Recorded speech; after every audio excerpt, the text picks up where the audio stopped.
Hello, my friends. I am Vanessa Gooley, and I want to thank you for joining me for another horrifying Let's Play. Though, it's not going to be super terrifying this time around, as I have a game that's more for the fans of horror trash out there. A bit of a cult classic here, Countdown Vampires. Countdown Vampires was developed by K2 LLC, nowadays a subsidiary of Capcom, and published by Bandai for the original PlayStation in 2000 here in the States. In its time, Countdown Vampires was critically panned for being a Resident Evil clone with terrible voice acting, goofy monster designs, and a story that doesn't make a lot of sense. But nowadays, it is well remembered and beloved for being a Resident Evil clone with terrible voice acting, goofy monster designs, and a story that doesn't make a lot of sense. It is very much the kind of game that get a few friends together and get a few beers or whatever your beverage of choice is and just laugh out loud at how utterly ridiculous the game is. Though I will warn you, if you do plan on playing this game with your friends or plan on playing along with me as I do the Let's Play, this game has a lot of backtracking. In fact, I've had to cut somewhere around 30 to 45 minutes from my footage, if not more, of me just having to run down long hallways for almost no good reason other than padding. But if you're able to deal with that, I think you're going to be in for a scary good time. Or rather, a scary good laugh fit, so to speak. So, enough with the introductions. Get ready to count cards and roll some dice as we go into the haunted casino of Desert Moon and Countdown Vampires.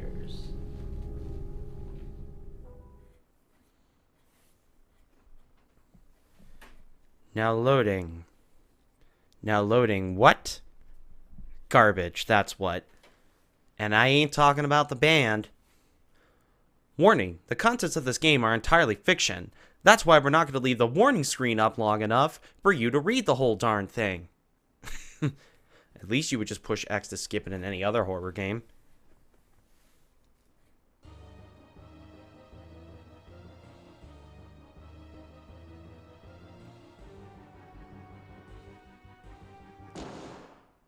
Notice how the game's called Countdown Vampires, and there were no vampires in that cinematic whatsoever. We're off to a good start. So let's start a new game here. Gotta play on normal, because normal is basically already easy. Trust me. We're gonna put in the dumbest name ever for our game.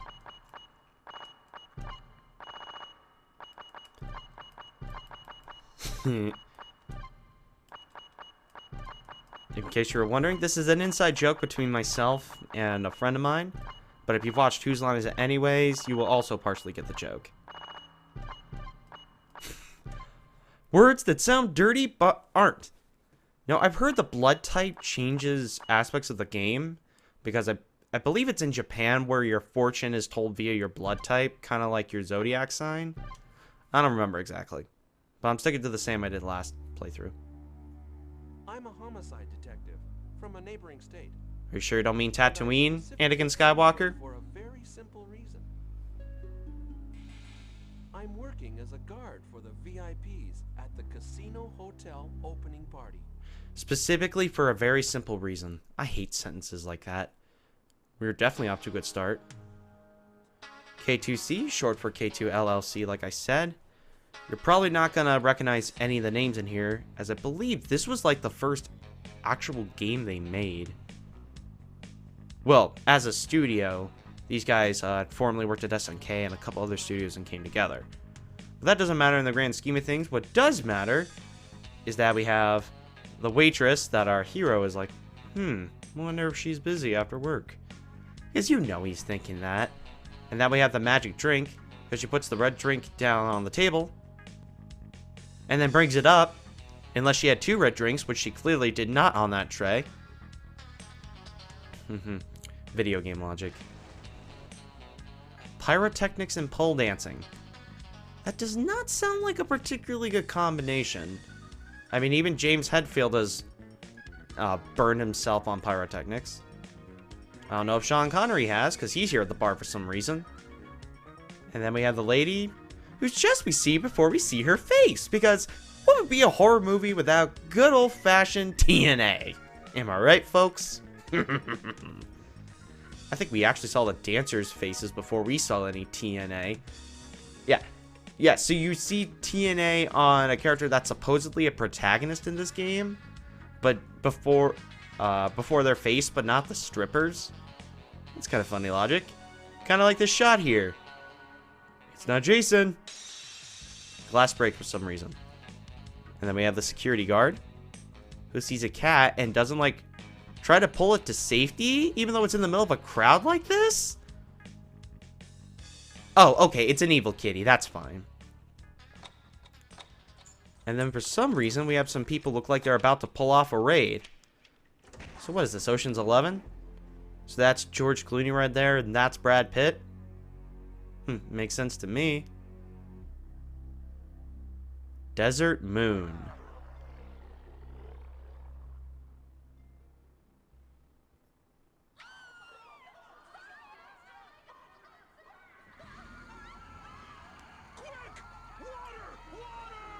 That's quite the natural sounding sentence, isn't it?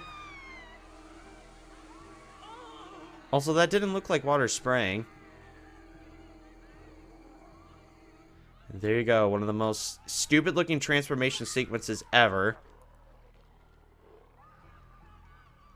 Wow, this is an incredible horror show, eh? And the subtitles aren't correct. That's another sign of quality right there. This is real! Everyone get out! Go to the exits! Hurry! Hurry up and get out! Wow. You're doing a great job getting people out in an orderly and safe fashion. The exit is blocked because of that fire. We'll have to try to get to another room. Freeze! Come any closer and I'll shoot, got it? Stop! I will shoot! Once again, the subtitles aren't correct. That is going to be a common theme throughout this game, believe it or not.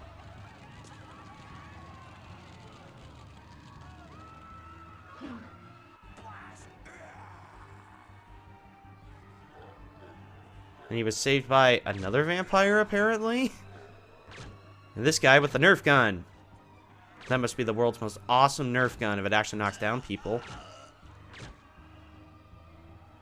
I think I know it's an anesthetic gun, but sure. All right? What are they? Get out of here! They're vampires! And you know that how? This white water turns them back to normal. So, white water. It was created by a fire that went into the water somehow? So, Here, use this. is it whiskey then? Because it's fire water? What about you? Yeah, let's go with that. I've got one more. Wait here. I'm gonna look around. Now, I have a theory about that guy, but it doesn't matter in the grand scheme of things, because he's unfortunately, as you probably guessed, because this is before Hollywood realized how, well, Hollywood actually admitted how thoroughly racist they are, and admitted that the black guy always dies first. I mean, this isn't Hollywood, but you get what I'm saying. And there's the moon, which could probably be made out of cheese on this loading screen, judging by the color. Fire prevention procedures, code CR01.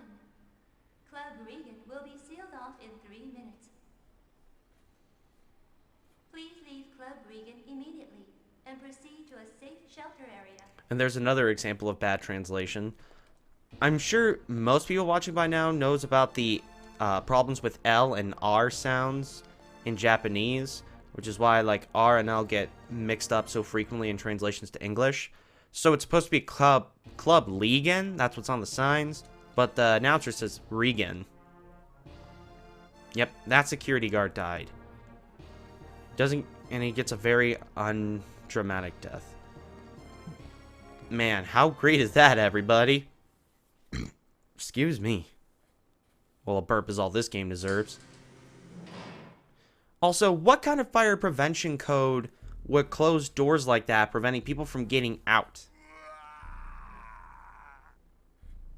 Yeah, that guy's head hurts because he's thinking about that too. White water turns them back to normal. It's not white water. It's whiskey. Yeah, the vampires turn back to normal because you pour whiskey on them. Because that works. Use the anesthetic stun gun, and after they're under, pour some whiskey on them. So that leads to the first major mechanic of the game. So you can see here, we have a stun gun and anesthetic darts. What you could do... So see, there is a vampire right there. Camera angle, fire. Sick. So you can... Now, even though it looks like they went down, in reality, that is not the case. They're going to come back up. The amount of darts it actually... Oh, crap. I forgot about the others. Ah! I'm in trouble. I'm in trouble. I'm in trouble. I'm in trouble. I'm in trouble. Trouble sandwich. It takes a lot more darts than it should to take these guys out. But you want to take them out with the anesthetic gun and not like a regular gun. Because in one of the mechanics that's kind of cool on paper, but is really dumb in execution, not all items can be found. So look at that. So I poured the whiskey on that guy, and I got 3J. J is the currency. And that guy's not dead. Alright, let's get him. You need money to get items. Like health items or even... Actually, I don't even need to wait till I find a vending machine to show you that. Because look at this. There's a vending machine to buy a map. Buy a map? Yes. Unlike every other survival horror game where you can find the map or even just make one yourself, usually, you have to actually buy the map. And it costs one... No, screw saying J's. I'm going to say dollars. It costs $1 to get a map in this game. Dumb video game logic number 497.3. And this is our first save room. See here, that computer allows you to save and manage your inventory. We ain't gonna do that now. Let's look at another dumb mechanic. The lockers. Special items will be in these lockers, and you have to solve a puzzle to open them. They're a joke. Watch this. That is the lamest lock I have ever seen in my life. It makes you wonder why the heck they even have one on here. And that is going to be another recurring thing about this game. Those locks are going to come up all the darn time.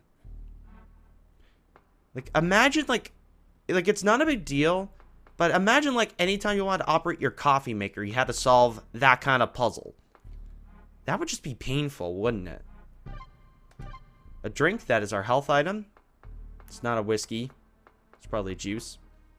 Who knows?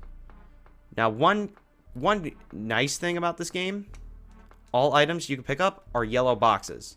Meaning, despite how dark and looking the game is, you can easily find items. You'll want to look around in here, because there are a few health and ammo items, but there is also a ticket.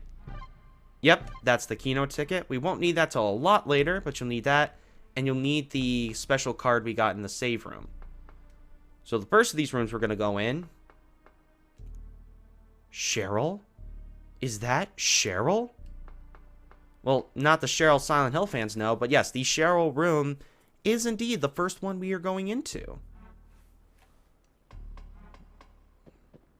And in this room, just a few essential items. Not a big deal. See here, this is where cards and whatchamacallit, where you throw the ball into the thing and see what number it lands on. I forget what it's called. But that's all played in here. Staff memo pad. Read it?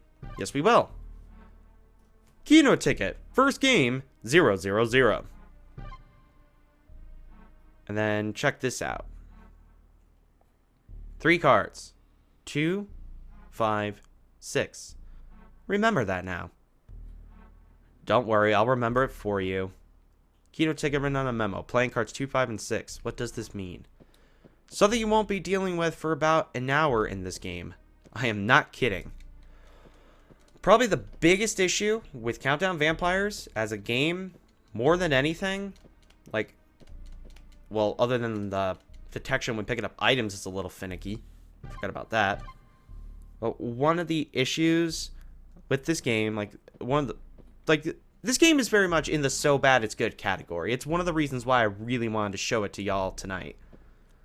But the thing that prevents it from being 100% fun and just a good trash game is it is extremely padded. In fact, there may be jump cuts in the footage because there are lots of times where you're just running accident handling procedures. We don't need that.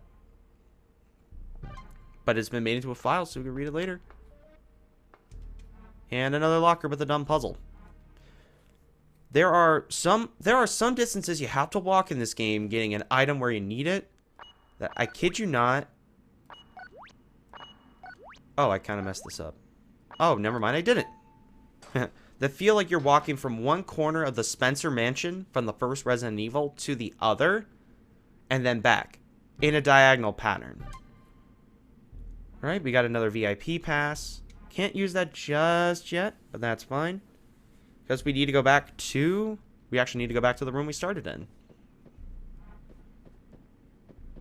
So there's lots of padding, lots of puzzles with really easy solutions, lots of keys that are just one room over, lots of running around.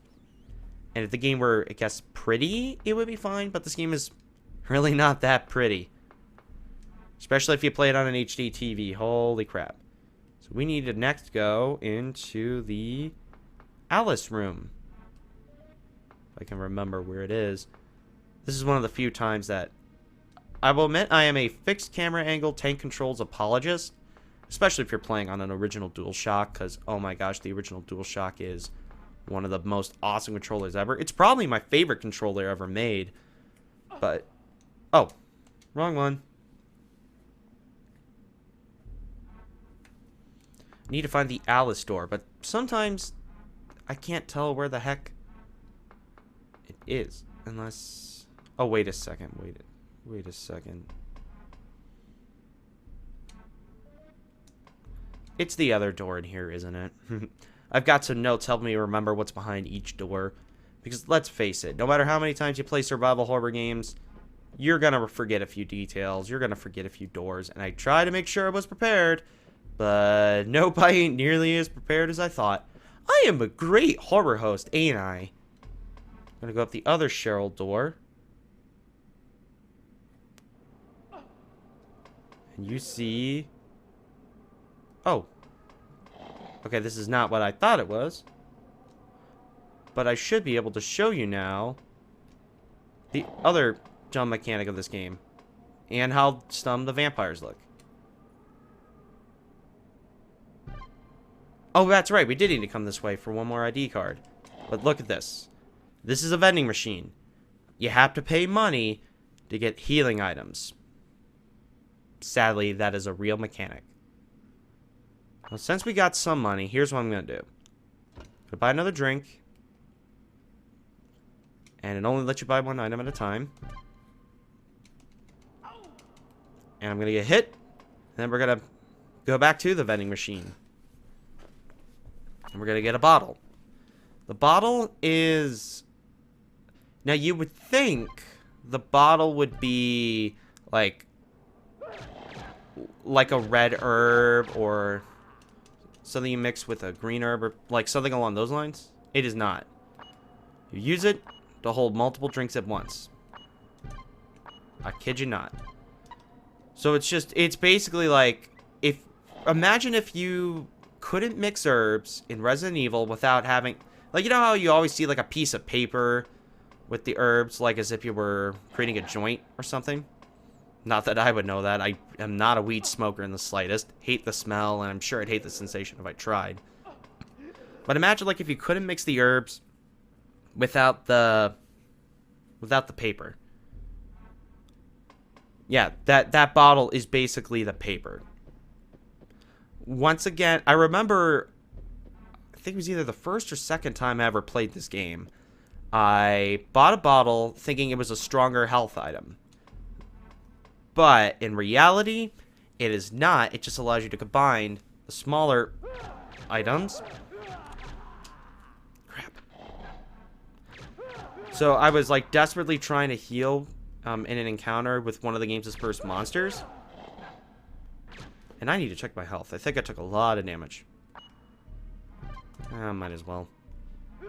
So I was like, why am I not healing? I am clicking on it over and over. What's the problem? And I had no idea that it was a mixing, because I don't have the instruction manual for this game. And it doesn't explain that. It also doesn't explain how pitifully little money you get for all that stupidity. Okay, I need to look at something.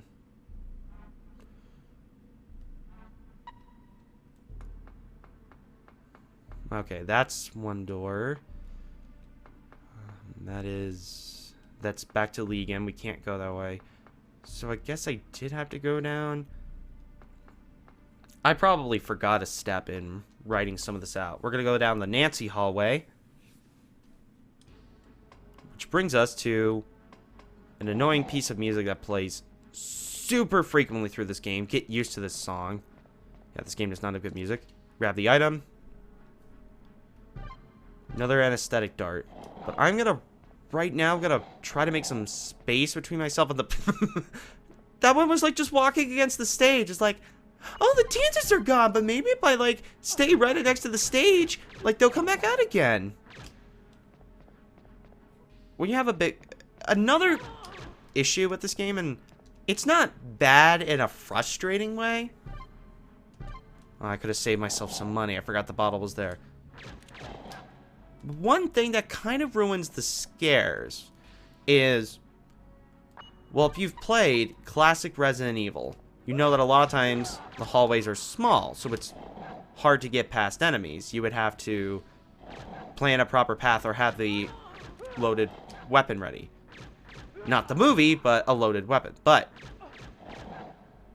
why am I letting myself take so much damage? I'm about to talk about a strategy about how you can take less damage, and I am taking damage as I do it. I am certainly a master gamer. I've been playing video games for almost 20 years at this point. You would think I'd learn my lesson by now. And it's just all for pitifully little money. Very little money. I wish that would... And here's the thing. It doesn't change the amount of money you get does not change throughout the game. Like, even as the game gets, well, quote-unquote, harder, you do not get any more money. Ever. And there actually comes a point where money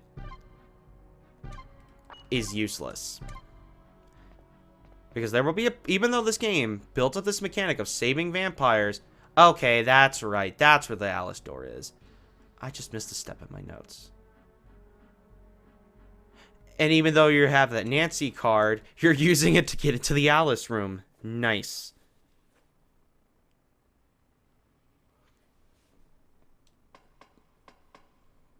I'm going to go down into another room that's going to have 5 bazillion slot machines. Okay, maybe not 5 bazillion, more like half a bazillion. What is the numerical value of bazillion? I actually have no idea. I kind of wish I knew. Or is that just a made-up number? It's like, when I think of that, I think of playing with your toys and putting a sign that says, wanted, One-Eyed Bart, $5 bazillion reward. I'm sure at least a few viewers know what I'm talking about.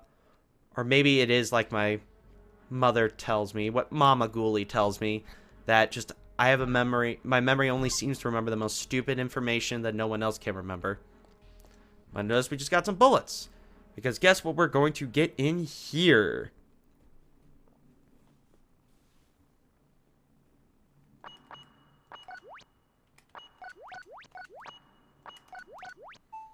A really easy puzzle for one thing. But also a gun. We got a standard 9mm gun. And I will admit, there is one cool mechanic to this game that I kind of wish was in other horror games. So as you can see here, you have 2 weapons on the bottom. You have the stun gun and the regular gun. Hold the trigger button, press circle, and you will switch between the 2.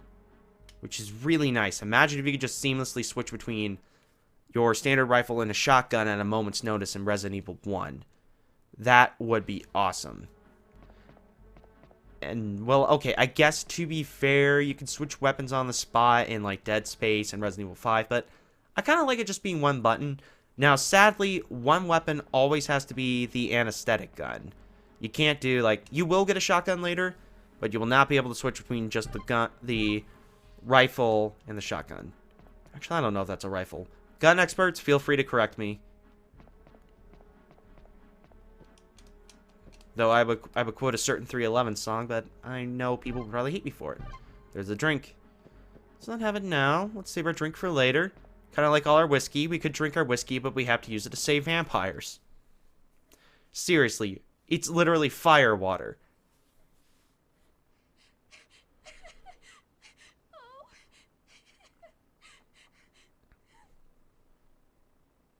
Are you all right? I'm so... help me. It's okay. I'm a police officer. Snyder.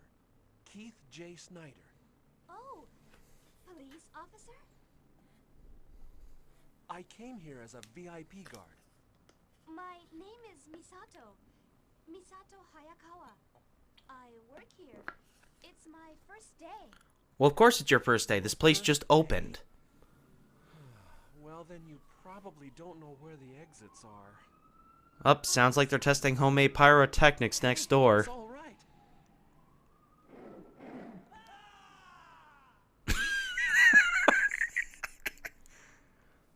Misato, I'm going to take a look up ahead. You stay here. I'm scared to be alone, Keith. You've got to stay here. Look, it's all right. It's safe here.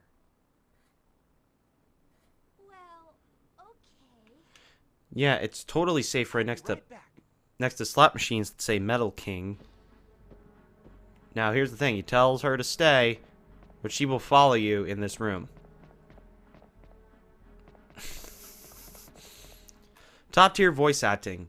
That is definitely one of the things that has given this game the reputation that it has. It's just the voice acting in this game is some of the absolute worst in survival horror history. I personally feel it's worse than the original Resident Evil in some regards. More bullets. Thankfully, bullets stack. You can have practically as many bullets as you want. Now, if only I had a lockpick, so I didn't have to do the stupid puzzle every time I wanted to flip an item, but... what you gonna do, I guess? Oh, shoot, I messed it up. Oh, wait. No, I didn't. Watch this. Pitifully easy. I don't know what that voice was. Maybe a bad Palpatine impression? Pitifully easy, Skywalker. Alright, so we have the show stage key. Oh man, they really must have messed it up with the pyrotechnics. There's another fire engine passing by. Now you may have noticed that some of the slot machines have blue lights and the rest are red. Well, there's another mechanic to this game, and I'll just show it real quick if I can get over there. Yes, you can gamble in this game to try to get more money.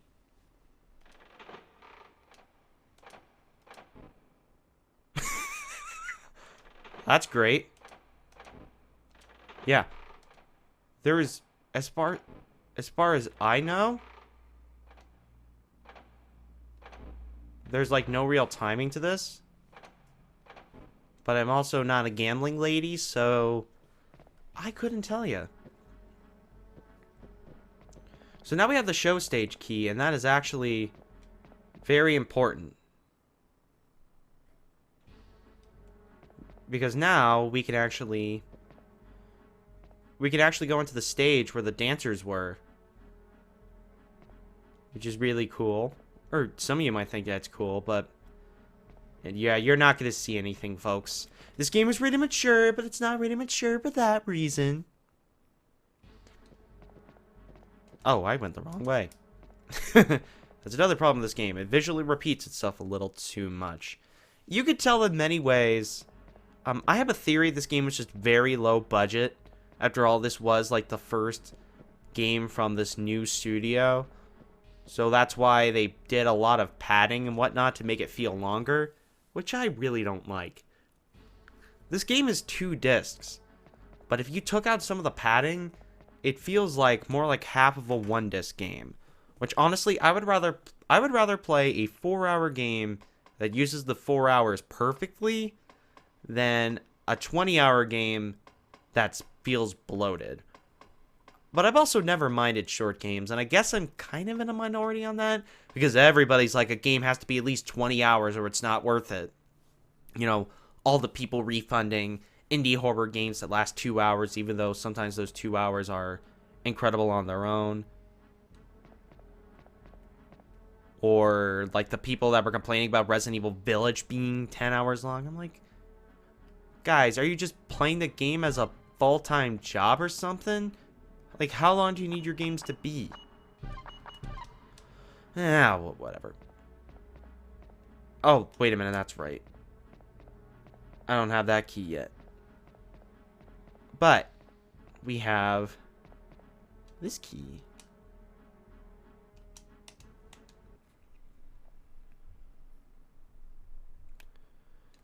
Which I also just remembered. No, that's not the way we go. But look at this.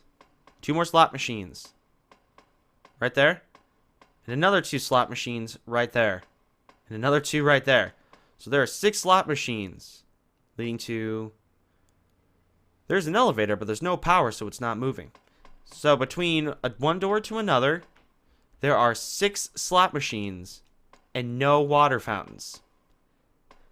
This casino has more slot machines than water fountains, which, okay, I've only been to a casino once in my life, and it was just a brief look out of curiosity with my family. And I guess that does make sense. There'd be more slot machines than water fountains. But I just still find it funny. You're walking through a hall, and there are just slot machines everywhere. Slot machines, like, there must be like slot machines next to every toilet in the bathroom or something. You know, just, you know, quote one of my idols, you know, in the bathroom. Please forgive me, NCS, if you're watching this. So here's the show stage. Now, before you do anything on the stage, I'm going to recommend something to you. If you need health, heal. And if you got this weapon, get it. Go to this side of the stage. There's nothing on the other side. I already checked that. Off camera. But right here is the Legion Club ID, which will take us back to the area we started. But then there's this.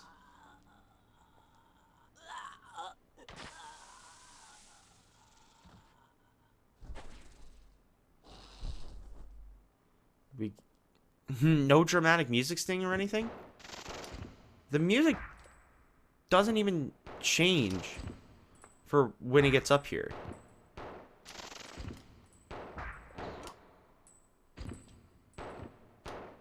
I probably need to reload. But yeah, that's another problem with this game. It has so many moments where a dramatic music sting or sound effect would be very appropriate. Like when that monster appears for the first time and it doesn't play it. Now, believe it or not, this is an elevator. There's an elevator, but it doesn't to turn on the power. Insert angry video game nerd joke about grammar right there. But at least now we have the Legion key, which actually takes us back to where the game started. So wait a second. I just realized. That door, well, okay, it had to be unlocked, but there was no barricade on it like there was when we left Legion. But that was the Legion room, as you will see in a moment. I almost want to call it the Negan room, not gonna lie. Oh, look at that! Taking it like a champ! Poof! I used the ID for Legion, and here we are. Back where we started the game. It even gives you a shot to remind you of that. And why it didn't just let me go in, I have no idea. Yeah, you can see all the damage from the very beginning of the game. yeah, that's the second door we went through. Or the first door we went through. Then we just go a little bit ahead. Hey, look. It's that doofus from the very beginning of the game. Oh, crap. Alright. Get rid of him. And then right over here. See that skull? The skull that created the whiskey? There's a switch. Turn it on? No, we're just gonna leave it. It seems power has been supplied to the elevators. Even though the power has only been restored to a singular elevator. Yeah, this game just loves its bad grammar. Which, to be fair, I guess makes it fun. Well, I guess it can make it fun, but if you're someone like me who has taken advanced English classes their whole life, sometimes misspellings can be funny to me. Sometimes I don't think they're that funny. This isn't funny! Alrighty, now we go through the Legion door again. And we get to... And now we are actually going to get to go to the dancer room. Like, for real. Like, I know that said that was the dancer room key, but that just led to the pole. But taking the pole down... You know, ride the pole, ride the pole. Ride the pole, ride the pole. That's not a song or anything. I don't know why I'm saying that.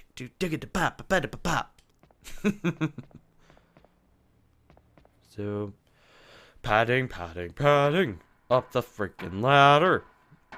And now,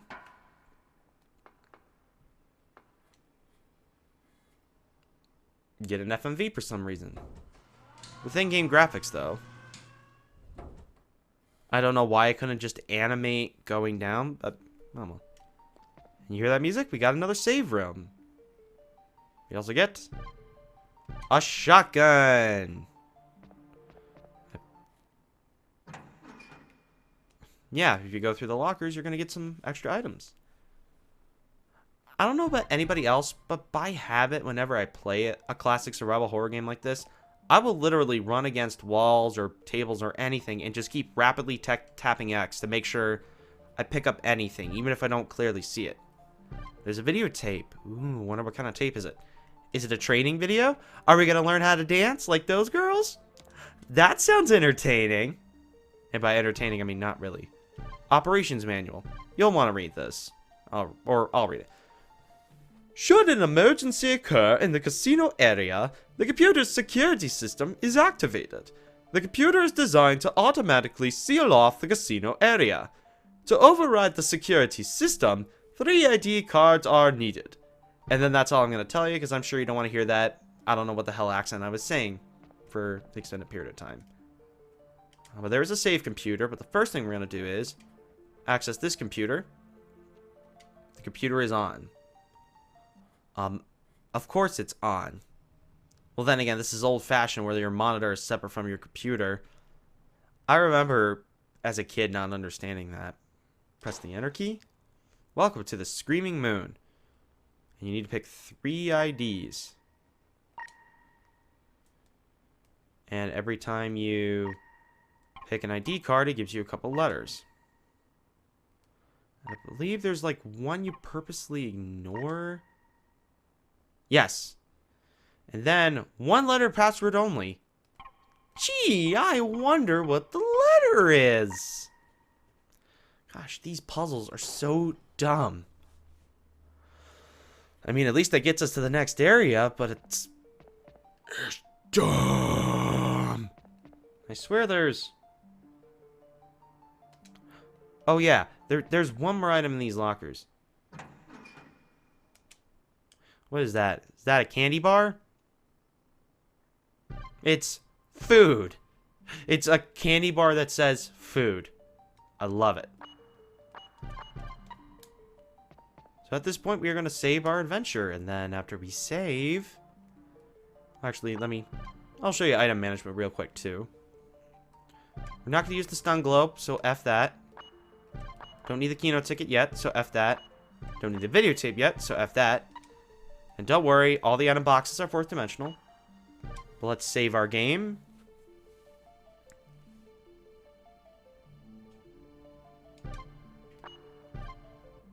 Saving in progress. And check this out. It saves it as an email with a virtual letter going out. I love it. Alright, but now that we've done that, now we will head to the next major area of the game, the Screaming Moon Museum.